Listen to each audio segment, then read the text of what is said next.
कलाम खुदा में से आज की जो आयत मुकद्दस है वो फिलिपियों पहला बाब और उसकी 29वीं आयत। Philippians chapter 1 verse 29। और आज का मौजू है हम दुख क्यों उठाते हैं, हम दुखों में से क्यों गुजरते हैं, खुदा क्यों अलाउ करता है, वाई गॉड अलाउज, हमारी जिंदगी में क्यों दुख जो आते हैं अगरचे हम नहीं चाहते। आज इस मौजू पर हम कलाम खुदा में से सीखेंगे हम दुख क्यों उठाते हैं, वाई वी सफरिंग। उसका इंग्लिश टाइटल है कि हम दुखों में से क्यों गुजरते हैं, हम दुख क्यों बर्दाश्त हमें करने पड़ते हैं। फिलिपियों पहले बाब की 29वीं आयत मुकद्दसा को हम तिलावत करेंगे। Philippians chapter 1 verse 29। खुदा के कलाम मुकद्दस में रकम है क्योंकि मसीह की खातिर तुम पर ये फजल हुआ कि ना फक्त उस पर ईमान लाओ बल्कि उसकी खातिर दुख भी सहो। Thank you. क्या टॉपिक है आज? हम दुख क्यों सहते हैं, वाई वी सफरिंग। क्योंकि आमतौर पर तो यही तासुर है ना कि जब हम यीशु मसीह को कबूल कर लेते हैं फिर कोई परेशानी हमारी जिंदगी में, कोई चैलेंज नहीं आता हमारी लाइफ में, कोई मुश्किल नहीं होती। बस हमारे प्रीचर खास तौर पर जो प्रॉस्पेरिटी गॉस्पेल सुनाते हैं, जो वेस्टर्न थियोलॉजी को सुनाते हैं। मैं पिछले दिनों भी ये बात सिखा रहा था कि हमारा कल्चर या हमारी वैल्यूज में क्यों औरत को दुपट्टा लेना चाहिए, हमें क्यों अपने लिबास और अपने आउटफिट जो होता है, आउटफिट जैसे कहते हैं, वो कलाम के मुताबिक होना चाहिए। It's not about culture, it's about scripture. Hallelujah. ये कोई सकाफत या कल्चर की बात नहीं है, ये बाइबल की बात है। बाइबल मुकद्दस हमारे सामने है। हम दुनिया के तमाम जो कल्चर्स हैं, सकाफतें हैं, उनकी रिस्पेक्ट करते हैं, लेकिन हमारे लिए सबसे मोतबर बात खुदा के कलाम की होनी चाहिए, जो कुछ बाइबल कहती है। आमीन। जो कुछ खुदा का कलाम कहता है हमें उस पर गौर करना चाहिए। Why we suffering. अक्सर लोग सख्त दुखों और जानलेवा आजमाइशों में से गुजरते हैं, बाज जिस्मानी, बाज ज़हनी और बाज माली तौर पर बहुत ज्यादा तकलीफ में से गुजरते हैं। और आज फी जमाना खास तौर पर मुल्क पाकिस्तान जैसे जो हमारे खास तौर पर जो थर्ड वर्ल्ड कंट्रीज हैं, उनमें ये बहुत ज्यादा प्रॉब्लम है कि लोग फाइनेंशियली तौर पर बहुत ज्यादा दुखों में से गुजर रहे हैं।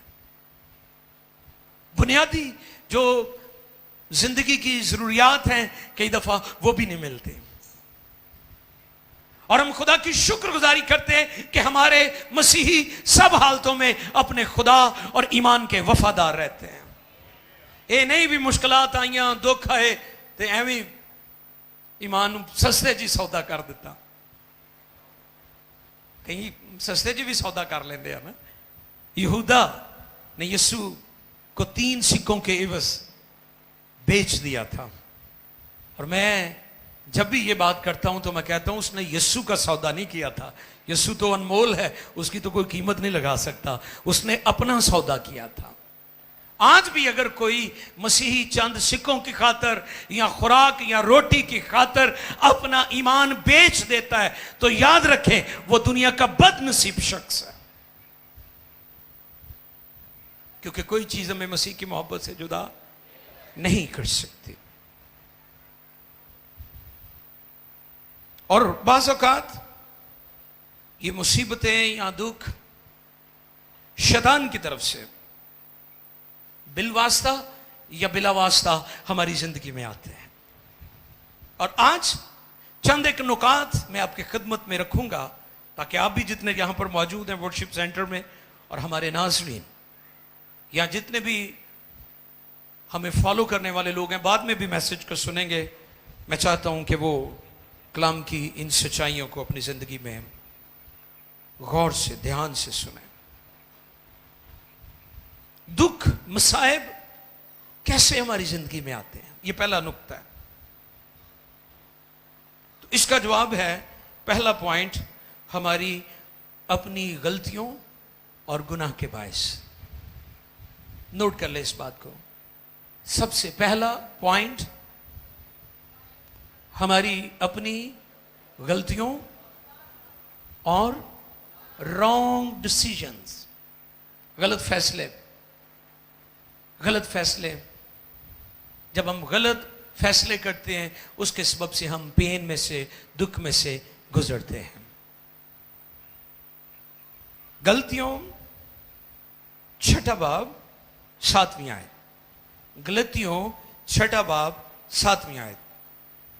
Galatians chapter 6 verse 7। आओ कलाम खुदा में से इस बात को समझने की कोशिश करें कि हम जब रॉन्ग डिसीजन लेते हैं तो हम फिर दुखों में से गुजरते हैं। गलतियों 6 बाब 7वीं आयत, ध्यान से सुने, कलाम खुदा पर गौर करें। फरेब ना खाओ, खुदा ठट्ठों में नहीं उड़ाया जाता, क्योंकि आदमी जो कुछ बोता है वही काटेगा। क्या लिखा है? आदमी जो कुछ बोता है वही काटेगा। अगर आपने अच्छा बीज बोया है तो आप अच्छी फसल काटेंगे। जो कोई अपने जिस्म के लिए अपने जिस्म के लिए बोता है वो जिस्म से हलाकत की फसल काटेगा। और जो रूह के लिए बोता है रूह से हमेशा की जिंदगी की फसल काटेगा। Thank you. टोटली आप पर डिपेंड करता है, आप किस डायरेक्शन में जाना चाहते हैं। आप हमेशा के लिए खुदा के साथ रहना चाहते हैं या आप खुदा से सेपरेट होना चाहते हैं।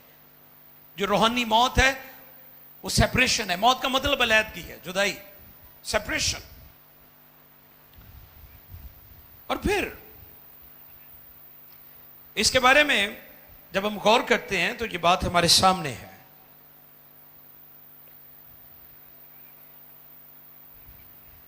अगर किसी ने कत्ल किया, वो खुदा के हुजूर रोता है, गिड़गिड़ाता है, खुदा उसे माफ कर देता है, क्योंकि खुदा मुआफ, क्योंकि उसने कत्ल किया है, उसे जेल काटनी पड़ेगी। क्या करना पड़ेगा? क्योंकि उसने कत्ल किया है। और इसी तरह बेशुमार लोग, उनकी जिंदगी में ये चीजें वो समझते हैं कि हमने मर्डर कर दिया है, खुदा ने हमें माफ कर दिया है, उन खुली छुट्टी है। क्योंकि आपने गलत काम किया है, आपको उसकी पेन में से गुजरना पड़ेगा। फिर इसी तरह आप शराब पीते हैं, बदकारी करते हैं, बुराइयां करते हैं, आप खुदा के हुजूर जब माफी मांगते तो खुदा आपको माफ कर देता है, लेकिन आपका बदन जो है वो दुख में से गुजरेगा।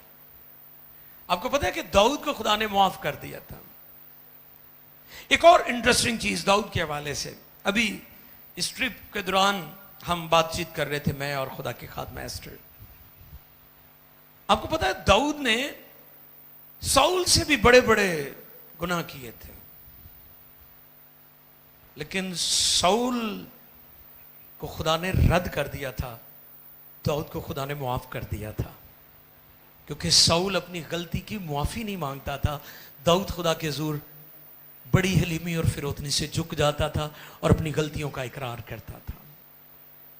आज कई लोग गुनाह भी करते ने, चोरी भी करते ने, भैड़े काम भी करते ने, गलत राहां ते भी चलते ने, ते फखर भी करते ने, अपनी गलती को कबूल भी नहीं करते, तौबा भी नहीं करते, ते फिर भी वो कहते हैं जी असी खुदा दे हैं। ऐसा नहीं हो सकता। खुदा हमारी मुआफी का दिफा करता है, हमारे गुनाहों का दिफा नहीं करता। खुदा गुनहगार से मोहब्बत करता है, लेकिन गुनाह से उसे नफरत है। सबसे पहला नुक्ता, दुख हमारी जिंदगी में हमारी गलतियों के बायस आते हैं। दूसरा पॉइंट, दूसरों की गलतियों के बायस। किन के बायस? एक वो दुख है जो हमारी अपनी गलतियों की वजह से हम बर्दाश्त कर रहे हैं, और दूसरी वजह किसी होर दी वजह तो असी कई बार यारियां दोस्तियां भी तो असी पालते हैं ना, है ना। और फिर क्या होता है, फिर जो वो काबू आंदा फिर नाल तुसी भी काबू आ जाते हो। कई दफा हमारी अपनी लानत नहीं होती, हम दूसरों की लानत में शरीक हो जाते हैं। जैसे बनी इस्राइल, आपको पता है बलाम ने 3 बार चाहा कि बनी इस्राइल पर लानत करे, लेकिन वो कामयाब। वाह, इसकी क्या वजह थी? क्योंकि खुदा का जलाल उनके ऊपर था। इब्लीस, बदरूहें, जादू, टूने टोटके, जंतर मंतर, काले पीले जादू के जितने भी हमले आपके ऊपर हों, अगर आप खुदा के जलाल के नीचे हैं तो कोई लानत, कोई अफसून, कोई टूना टोटका आपकी जिंदगी के खिलाफ नहीं चल सकता। लेकिन हां, अगर जलाल उठ गया, खुदा का पाकरू जुदा हो गया, खुदा का हाथ आपसे उठ गया और खुदा आपसे खफा हो गया, तो फिर आप आसानी से ट्रैप हो जाएंगे। फिर इसके बाद बनी इस्राइल गैर कौमों, गैर मबूदों के पास जाते, उनकी कुर्बानियों में शरीक होते, उनके प्रोग्रामों में शरीक होते। वो लानत जो 3 बार बलाम न कर सका, उसके बाद ऑटोमेटिकली उनके ऊपर आ गई, क्योंकि उन्होंने गैर कौम लड़कियों और लड़कों से अपने बच्चों की शादियां रचाई। और वो लानत जो बार बार उसने करना चाहा और ना कर सका, उसके बाद ऑटोमेटिकली उनके ऊपर आ गई। दूसरों की लानत में शरीक हो गए थे। कई दफा अपनी गलतियों से दुख नहीं उठा रहे होते। लिखे जो पराए झगड़े में हिस्सा लेता कुत्ते को है, फड़ो हाँ किसी कुत्ते ਨੂੰ ਉਹਦੇ ਕੰਨ ਨੂੰ ਮਰੋੜੋ ਜ਼ਰਾ, ਫਿਰ ਤੁਹਾਡਾ ਹਸ਼ਰੋਂ ਨੇ ਕੀ ਕਰਨਾ ਹੈ, फिर टीके ही लवाने पैने ने। आजकल तो पता नहीं कितने लगते ने, पहले कितने लगते थे रसा? 14। तो कहते लगते भी अमलाइकस, हाँ पंजाबी से तू नहीं कहीदा, वो 14 टीके लगते सन इत्थे, ते बां हो जाती सी। ते इसलिए मेहरबानी करके लोगों दी गलतियां खतावां दी जिम्मेदारी तुसी ना लिया करो, जमानत ना दिया करो। कई बेचारियां ने आप नहीं किस्तां ते शै लई हुंदी, वो दूजियां की जमानत दी होंगी, वो मरोड़ी देन पठान आ जाता, वो हमारा पैसा वापस करो, तुम भी फ्रॉडी आओ। की करोगे तुसी फिर? क्योंकि आप दूसरों की गलतियों का दुख उठा रहे हैं। और मैं आपको खबरदार करना चाहता हूं। मैनू कई लोग कहणगे भाई साहब साड़ी जमानत ही दे दो। मैं कहना तुसी जिहड़ी शै लैनी मेरे को पैसे लो, लै लो। आई मीन्स मैं ताड़ी थोड़ी मदद कर सकता, मैं ताड़ी जगह फा नहीं लै सकता। क्या इसके पीछे वजह है? क्योंकि कई दफा हम गलत फैसले करके दूसरों के गुनाहों और गलतियों की सजा हम खुद उठाते हैं। तो इसलिए आप उतना के करें जितना आपकी कैपेसिटी है, आपकी अप्रोच है, वो कर लें।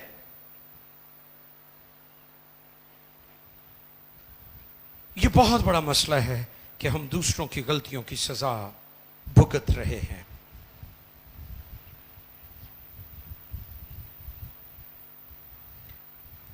तीसरी बड़ी वजह, खुदा का इलाही इंतजाम भी होता है। कुछ चीजों को खुदा आने देता है। जैसे लाजर बीमार था और यीशु को पता था कि मेरा दोस्त यीशु मसीह रुक गए, और फिर यीशु मसीह को फिर खबर मिली कि वो फिर यीशु रुक गए, और कितने दिनों बाद आए। यस, इसके पीछे वजह थी।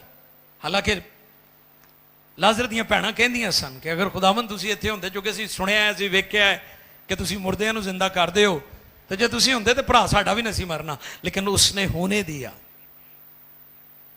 कुछ चीजें हमारी जिंदगी में वो होने देता है क्योंकि उन चीजों से खुदा का जलाल जाहिर हो रहा होता है। और जो आयत आपने पढ़ी है उसमें ये बात सिखाई गई है, क्योंकि मसीह की खातिर तुम पर फजल हुआ है। हालेलुया। सिर्फ फजल नजात ली नहीं होया, अगली गल की है कि ना फक्त उस पर ईमान लाओ, बल्कि उस पर ईमान लाओ, ना कि फक्त उस पर ईमान लाओ, बल्कि उसकी खातिर दुख भी सहो। यानी वो दुख जो उसके जलाल के लिए होते हैं, उसमें वो आपको संभालता भी है। पता है ना, वो आपको संभालता भी है, वो आपकी फिक्र भी करता है। वो अपने फरिश्तों को भी हुक्म देता है ना कि जाओ इन्हां दी सब रावां च इन्हां दी हिफाजत करो। यीशु मसीह जब 40 डेज दुआ रोजे में थे, और जब यीशु मसीह गालिब आए, शैतान ने आजमाइशें रखी खुदावंद के सामने, जब वो नाकाम हो गया तो फिर लिखा फरिश्ते यीशु की खिदमत करने लगे। हालेलुया। हमारी जिंदगी में ऐसे काम और वाकयात और ऐसे मोड़ आते हैं जिसमें या तो हम इनकार कर दें या फिर कायम रहकर गालिब आकर सुरखरू हो जाएं, और उसके फरिश्ते हमारी खिदमत करें, फरिश्ते हमारी मदद करें।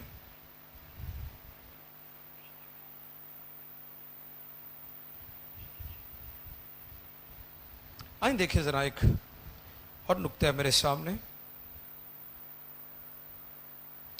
यूहन्ना 5:14।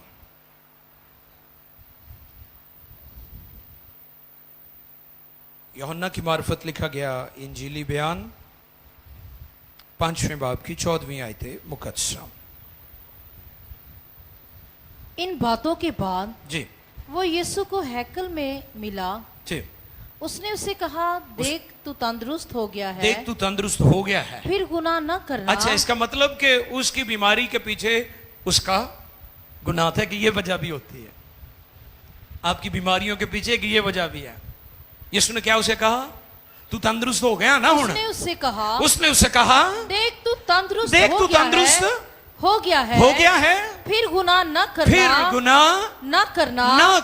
ऐसा ना हो के तुझ पर इससे भी ज्यादा आफत आए। हुण कई दुआ कराण के बदरूआ कढ़ा लैणगे ते जिंदगी फे पुरानी फे आणगे, भाई साहब चंगी दुआ कराई अस ते बहुत ही मुसीबत च पै गए हैं। यह उन्हां लई हवाला है।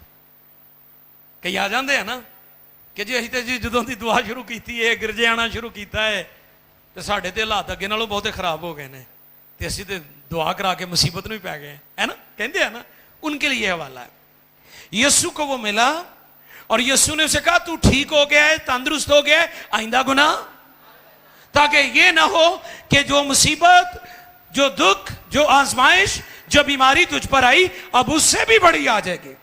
क्योंकि कलाम में लिखा है कि जब बदरू निकलती है तो सूखे मकामों में आराम ढूंढती है। कितने लफ्ज़ है? शैतान को वैरानी पसंद है, उदासियां पसंद है, तन्हाइयां पसंद है। तन्हा रहना, लोनलीनेस, लोग अपने गमों को भुलाना चाहते हैं, तन्हाइयों में चले जाते हैं और शैतान के और ज्यादा कब्जे में आ जाते हैं। वेला बंदा बीमार तो या बदकार। वेला बंदा बीमार तो या बदकार। वेला नकारा नखट्टू हड हराम काम करने को दिल ना जदा करे, या तो उन्होंने बीमारी चिंबड़ेगी तो या उन्होंने बदकारी चिंबड़ेगी। वेला बंदा बीमार, हाँ बोलो, मैं ताड़ी थोड़ी गल कर रहा, मैं तो वेले दी कर रहा, तुम तो सारे काम में बैठे हुए हो, मैनू पता है। वेला बंदा बीमार तो या बदकार, ये दो काम लाजमी करेगा। दाऊद अगर मैदान जंग में चला जाता तो शायद वो बदसबा के साथ बदकिरदारी न करता। और फिर यीशु ने उसे कहा, तू तंदुरुस्त हो गया है, फिर गुनाह ना करना। अब यूहन्ना 9 पढ़िए जी, यूहन्ना की अंजील 9वां बाब, the gospel of John chapter 9 दूसरी आयत, वर्स 2 and 3, दूसरी और तीसरी आयत। और उसके शागिर्दों ने उससे पूछा कि ए रबी किसने गुनाह किया था जो ये अंधा पैदा हुआ उस शख्स ने या इसके माँ बाप ने। यीशु ने जवाब दिया कि ना इसने गुनाह किया ना इसके माँ बाप ने बल्कि ये इसलिए हुआ कि खुदा के काम, हालेलुया, किसके काम? खुदा के काम। अगर आपकी जिंदगी में ऐसे दुख हैं जिन दुखों से खुदा के काम और जलाल जाहिर हो रहा है, तो फिर उसके लिए शुक्रगुजारी किया करें, आमीन। उसके लिए मलाल ना किया करें। कई दफा हम अपनी बेवकूफियों और नादानियों और गलतियों और खताओं के सबब से मुक्के खा रहे होते हैं। वो मकाम होता है जहां हमें शर्मिंदा होना चाहिए, तौबा करनी चाहिए, खुदा के हुजूर झुकना चाहिए। लेकिन अगर आपकी जिंदगी में कुछ ऐसा हो रहा है जिसमें आपका कोई कसूर नहीं है, जैसे अय्यूब, उसकी जिंदगी में मुसीबतें आई, मुसीबतों के पहाड़, बीमारी, औलाद मर गई, जानवर मर गए, घर तबाह हो गया, तूफानों और आंधियों की नजर हो गया, शैतान ने इंतहा कर दी उसकी जिंदगी में दुखों की, क्योंकि उसके दुख, उसकी मुसीबतें खुदा की मर्जी से थी, तो फिर खुदा ने उसे बहाल भी कर दिया था। और इसलिए कलाम में लिखा है, सादिक कितनी बार गिरे हैं, और फिर हाँ, सादिक डिगेगा ना तो वो खुदा दे हुजूर चलो एवं डिग पिया तो फे उठ पेगा, तो जो शरीर डिगेगा पिछे नूं डिगेगा, मणका टुट जाएगा वह। लिखा है साधक डिगदा है फे उठ पैंदा है। होवे सही साधक, वैसे साधक मसीह की नहीं मैं गल कर रहा, कईयां दे शनाती कार्ड तो भी साधक मसीह लिखा, मैं वो नहीं गल कर रहा। बंदा रासबाज होना चाहिए है, कईयां दा नाम नूर मसीह है तो काम सारे काले ने उहदे, समझ रहे मेरी बात? मैं उनकी बात नहीं कर रहा हूं, मैं उसकी बात कर रहा हूं जिसका किरदार रासबाज है, वो सादिक है, राइचियस पर्सन की बात कर रहा हूं। I am talking about righteous person, वो जो रासबाज है, वो जो रासबाजी की जिंदगी बसर करता है, जो खुदा के खौफ में जिंदगी बसर करता है, मैं उसकी बात कर रहा हूं। अगर वो गिर जाए तो वो पड़ा नहीं रहेगा, उठ पाएगा। और उठ देने, लोग तो गिराना चाहते हैं लेकिन वो उठ जाते हैं। लोग समझते हैं ये गिरा रहेगा, ये प्यार रहेगा, क्योंकि वो सादिक है, वो रासबाज है, उसकी जड़ें खुदा में हैं, और जिसकी जड़ें खुदा में हैं वो कभी गिरा नहीं रहता, वो उठ खड़ा होता है। और फिर जो उठ रहा है वो और खतरनाक हो जाता है। शैतान वास्ते, इब्लीस के लिए। वो फिर जख्मी शेर बन जाता है, वुंडेड लाइन, जख्मी शेर जैसे होता है। खुदा उसे अकाबो जैसा जोर देता है। जैसे औकाब के बारे में हम जानते हैं कि वो ऊपर चोटियों पर जाकर 40 डेज के लिए फास्टिंग में रहता है, और इसलिए जबूर नवीस कहता काबां दे वांगू तेनू जोर दे के वो तेरी जवानी नू करदा नया है। असर नौ जोर देगा आपको। अगर आप सादिक हैं, रासबाज हैं, ईमानदारी की जिंदगी बसर कर रहे हैं।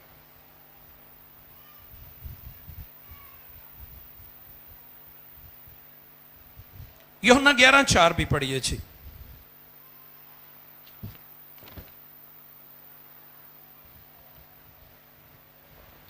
Gospel of John, chapter 4, verse 11. जी दोबारा पढ़िएगा। यीशु ने सुनकर कहा कि ये बीमारी मौत की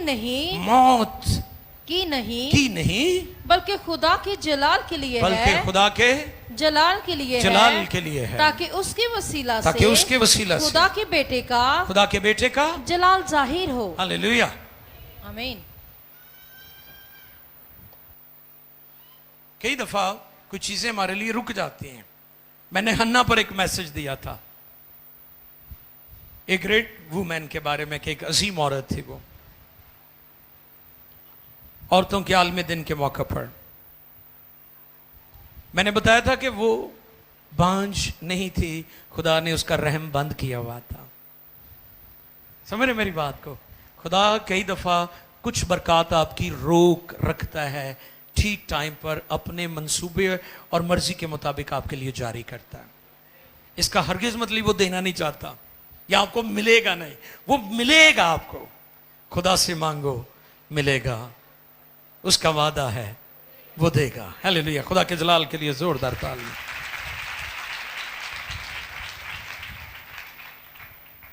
लेकिन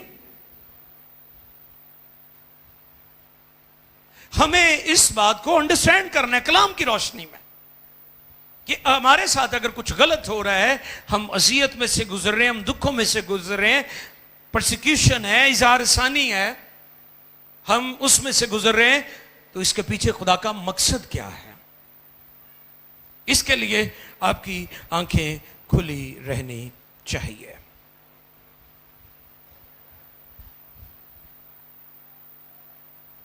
क्योंकि खुदा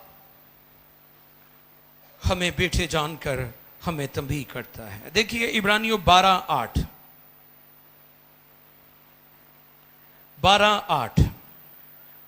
ये फर्जंदियत का सबूत है अगर दुख और मुसीबतें खुदा की तरफ से आपकी जिंदगी में।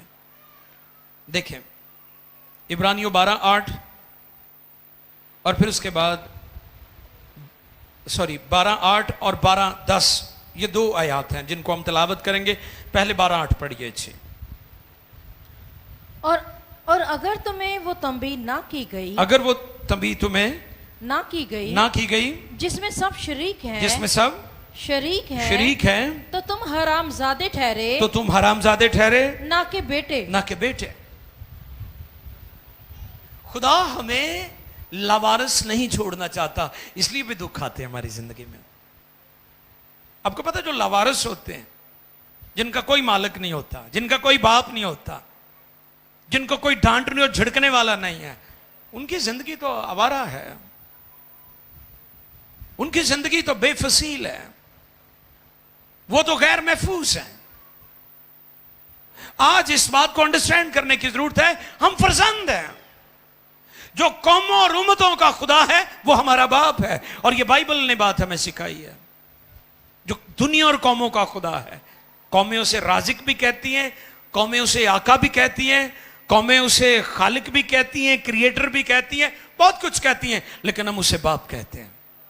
और ये इस्तेकाक हमें यीशु मसीह पर ईमान लाने और उसे शख्सी निजात देंदा कबूल करने के सबब से मिला है कि खुदा हमारा बाप है। और ये फर्जंदियत का सबूत है कि आप उसके फर्जंद हैं, आप उसकी बेटियां हैं, आप उसके बेटे हैं, आप उसके बेटे हैं।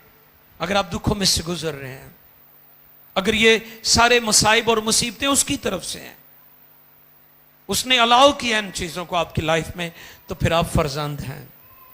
डोंट वरी, वो आपकी मदद करेगा, वो आपको छुड़ाएगा, बचाएगा। 10वीं आयत भी पढ़िए जी। वो तो थोड़े दिनों के वास्ते, हाँ जी, ये जिस्मानी माँ बाप की बात कर रहे हैं यहां पर पौलुस रसूल, कि वो तो थोड़े दिनों के लिए वास्ते अपनी समझ के मौके, अपनी समझ के तंबी करते थे, मगर ये हमारे फायदे के लिए, मगर ये यानी आसमानी बाप हमारे फायदे के लिए किस काम के लिए मुसीबत आती है हमारी जिंदगी में, दुख आते हैं हमारे, बोल दें, हमारे फायदे के लिए। दुनिया की किसी कौम में ये तालीम आपको नहीं मिलेगी कि दुखों का फायदा होता है। इंजील और बाइबल ने हमें सिखाया है कि दुख हमें फायदा भी देते हैं। आमीन। जिस्मानी बाप आर्जी तौर पर, वक्ती तौर पर तंबीह करते हैं, लेकिन लिखा है कि हमारा आसमानी बाप हमें इसलिए दुख और मुसीबतों में से गुजरने देता है, ये हमारे फायदे के लिए है।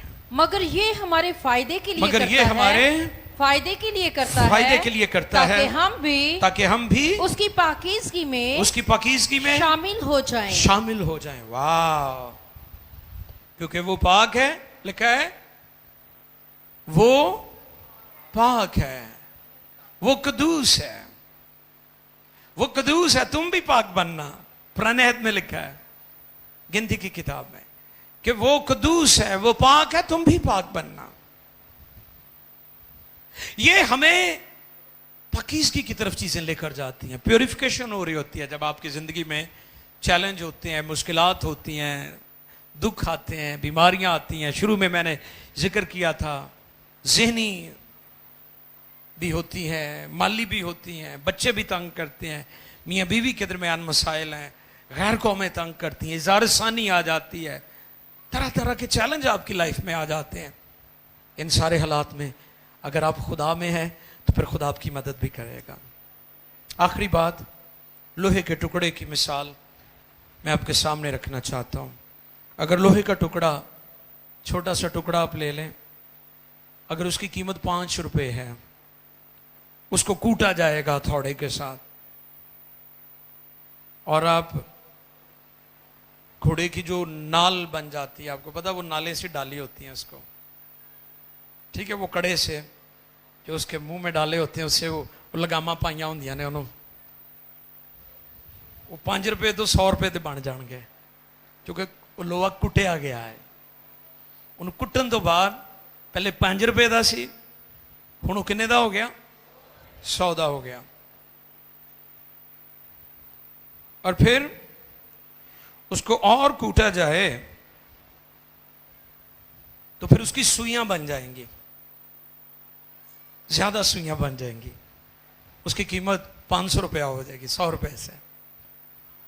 अगर उसको और बारीक करके आपकी घड़ी में वो सुइयां लगा दी जाएं तो उसकी कीमत हजारों रुपया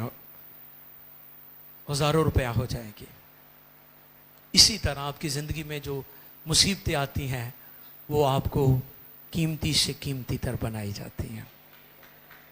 आमीन। इसलिए आज ये पैगाम है कि हर दफा मुसीबतें, दुख, गुनाह की वजह से नहीं आती। खुदा का पर्पस भी होता है, खुदा का मकसद भी होता है, खुदा अपनी सूरत पर, अपनी शबी पर। आखिरी बात, खुदा चाहता है कि हम बेटे की हम शक्ल हो जाएं। खुदा हमें अपने बेटे की मानिंद बनाना चाहता है। लिखा है बावजूद बेटा होने के उसने दुख उठाकर फर्माबरदारी सीखी। फर्माबरदारी मिलती नहीं है, सीखी जाती है। फिर से सुने, फर्माबरदारी मिलती नहीं है प्लेट च रख के या विरासत च, ये सीखनी पड़ती है। आओ चुके हैं।